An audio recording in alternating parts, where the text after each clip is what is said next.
Hi everybody. I'm going to try and explain this in as articulate way as I can, but I have the big picture in my mind, as I told you, and then I get guided to either music or videos to confirm what I know. And I just found this video on YouTube, and if I don't think I'll play the whole thing. I'll play part of it for you. But basically, I'll tell you that Astana, the capital of Kazakhstan, and they're putting it as propaganda on this video, super modern city. But this is where the original Red Tribe started. I don't know. They're the ones controlling the world in this place. And the city is the center point of the evil consciousness here. Yeah, I won't say much more about that, but it's loaded with battery pack buildings, which is about energy. It's about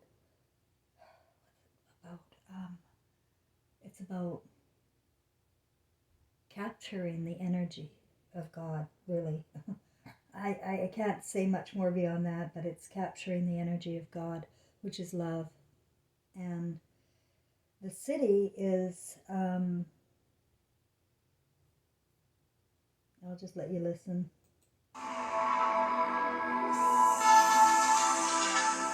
Hey guys, and welcome to Cool Vision. In this video, we're going to talk about the capital of Kazakhstan, Astana. Let's see what the city has to offer and why you might consider visiting it. Astana is located in central Kazakhstan. The city changed names so many times that at the time of our visit, it was still Nur-Sultan, named after Nur-Sultan Nazarbayev, the first president. So don't get surprised if you hear me referring to the city as Nur-Sultan. But now it's Astana again. The city is... The ones ruling the consciousness here do have to change their names. They change their... You don't know who they are or where they came from, because they always change their names and their country names. Split into two parts by the Ishim River, the old part and the new part. Let's start with the old part first. This is where you find the old neighborhoods of 5-story buildings and the abundance of Soviet heritage. There's a railroad terminal, a market, some colleges, and honestly, this part has a very typical look of many post-Soviet cities. But don't get the impression that this part of town is boring, because it has its charm too. The old Astana and the new Astana. Now, let's take a look at the new part. Sorry, I can't do my videos properly.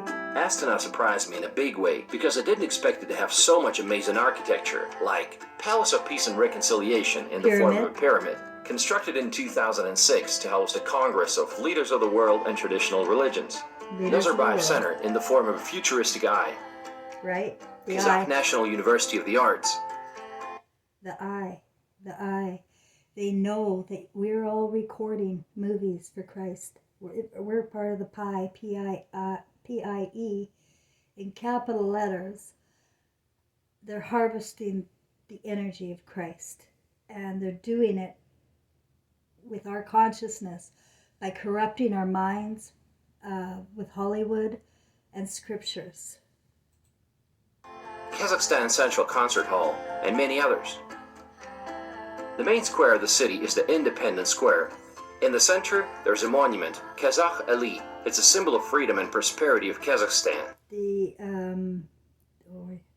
eagle is an evil symbol. It's not a good symbol, guys.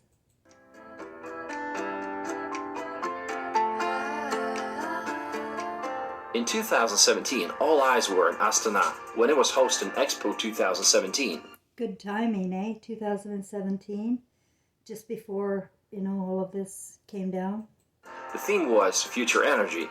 Kazakhstan exhibition was in this interesting building that looks like a bowling ball. It was impressive. See, they think and they do get away with just telling you, oh, wow, it's just an interesting ball. Looks like a bowling ball. Nobody investigates what they're doing.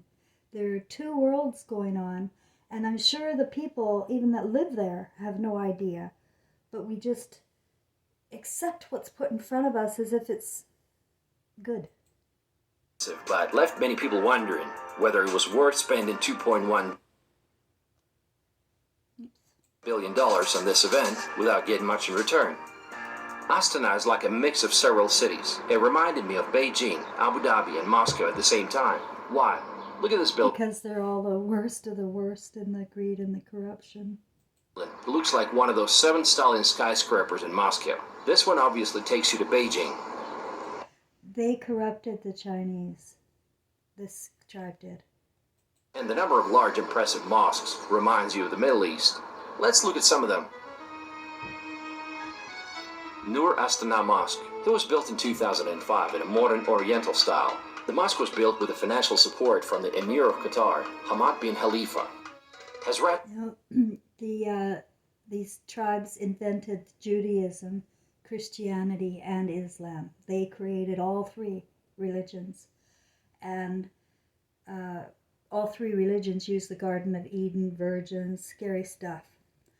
But the Islam, by the time they got to Islam, they made it so perversive in worship. They cover their women up. It's the worst of the worst. It really evolved evil in the worship. They call it the most peaceful religion, Islam, but it's actually the most enslaved. Red Sultan Mosque, which means Holy Sultan, a huge mosque with a dome and 4 minarets. And the largest mosque in Central Asia, the Grand Mosque of Astana, with a total prayer area for 30,000 people. It opened recently in August 2022. The height of the dome is 83 meters, and the surrounding 4 minarets are 130 meters high. Let's walk inside.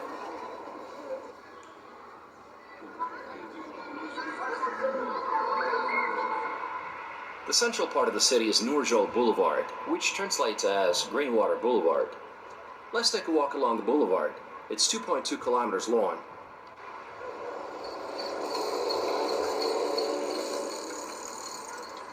It's nice. Lots of beautiful flower beds and different installations. And the main attraction is, of course, the Bayterek. Behind me is an observation tower, and it's called Bayterek. And it's probably one of the most recognized symbols of Nur Sultan. It's 105 meters high, and it symbolizes a mythical tree of life and a magical bird of happiness named Samruk. Nearby you'll find the presidential residence with an excellent park around it, and the parliament building.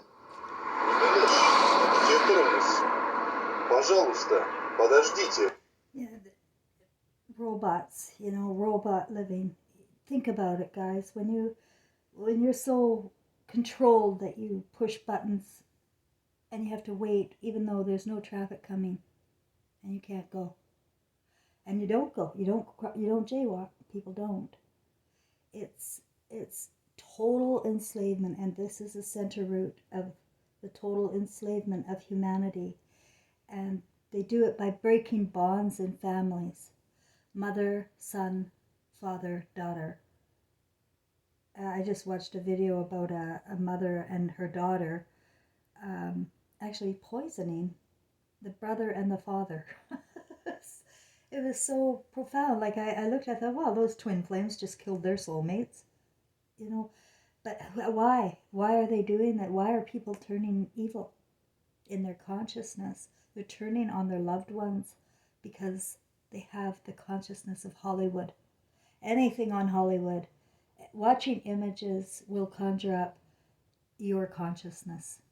It'll form thoughts, and your consciousness will be formed, and you'll be for these evil people. And if you walk the other way, you will stumble upon a building that may remind you of Atlantis Hotel in Dubai. This building behind me, it reminds me of Atlantis Hotel in Dubai. But here, it's just a building that belongs... I'd like to point out it's a battery pack place. Remember I described in another video that these are energy buildings. They're battery packs. Now, I'm not a left brain genius of any kind whatsoever. I'm just telling you what I was downloaded with. Belongs to one of the oil and gas companies. You know, because Kazakhstan is one of the major oil and gas producers. What are you buying? Just water because it's too hot outside. Just water. On Nurjol Boulevard, it's always crowded and there's always something going on.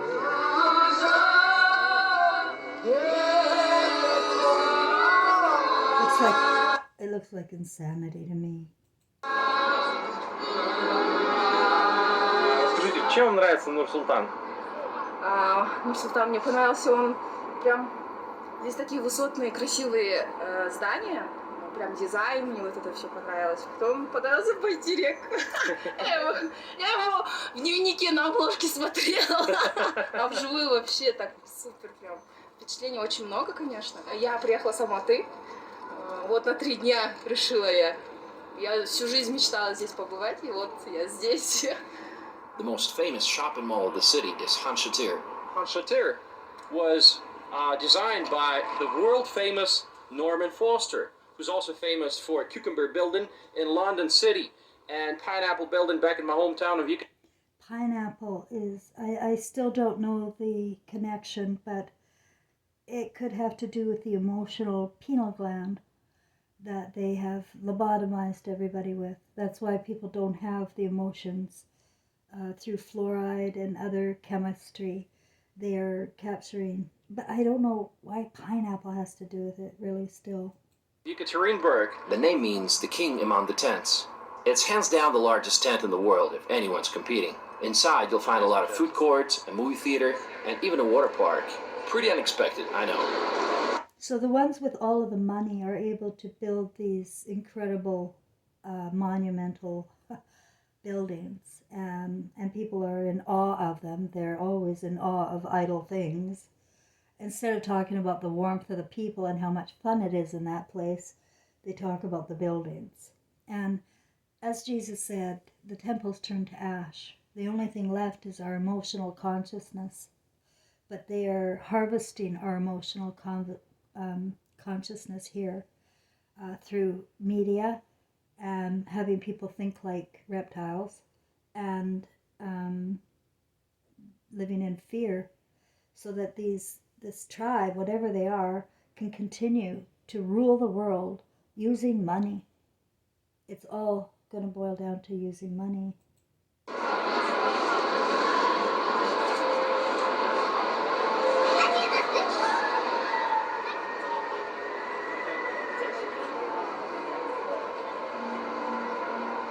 Another popular walking area in the city is the Ishim River Promenade. It's a pedestrian area with a lot of street musicians, restaurants, and a very unusual 300-meter long bridge in the form of a sturgeon. Sturgeon was something, I don't know, I have something big about sturgeons. I had a dream and it feels profound for what I was downloaded with.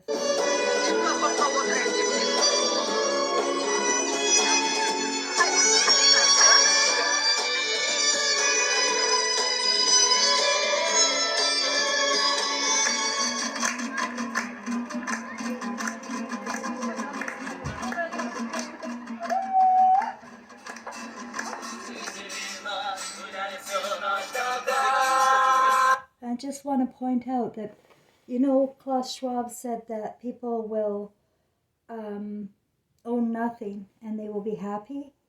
Yes, we can be conditioned to be happy living anywhere, in any condition. And it's who we are. Our imaginations are free at birth, but if the conditions are our mothers neglect us, or Papa doesn't love us, and we're left with television or scriptures or other people to educate us, then our family, then we're going to grow we're either going to adapt like frogs in a boiling pot of water, or fight it and be brutalized or murdered. But they're all, artificial intelligence is the fake life.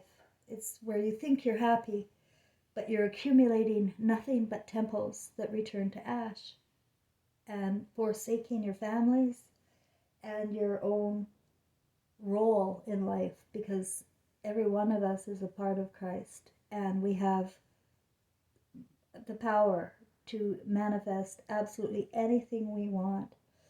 The beams in our eyes are recording our movie, and what happens is when we die and we see what we've done, even we're back to Christ again at death, and we see what we do, and we are devastated, and we can't find our loved ones anymore. You have to have the connection, the eternal connection with the beams in the eyes. The beams in the eyes are crystals. I know that. And I know stars are crystals. And I know the dome above us protecting the earth is crystal. And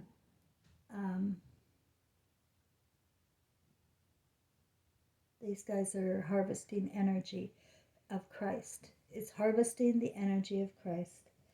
I don't know how much more clear I can be, but if you want to see this video, sometimes I get a headache watching my Chromebook. It's got more 5G crap coming out of it or something, so I have to put this away.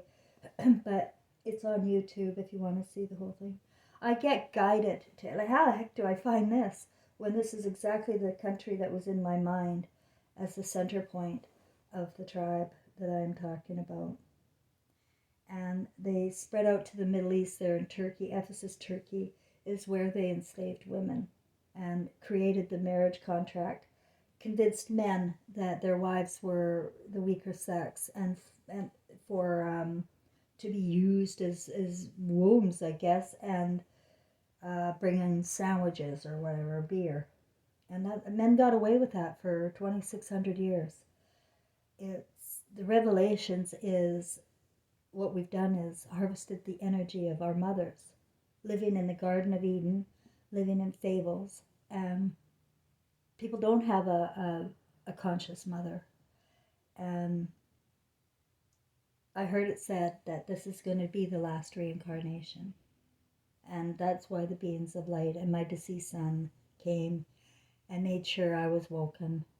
I saw my movie, and everybody needs to see their own movie before they die so that they can come to terms with what they've lost or could lose if they don't go home and wipe out all of the ego madness, the insanity of blaming your partners and your children and your parents.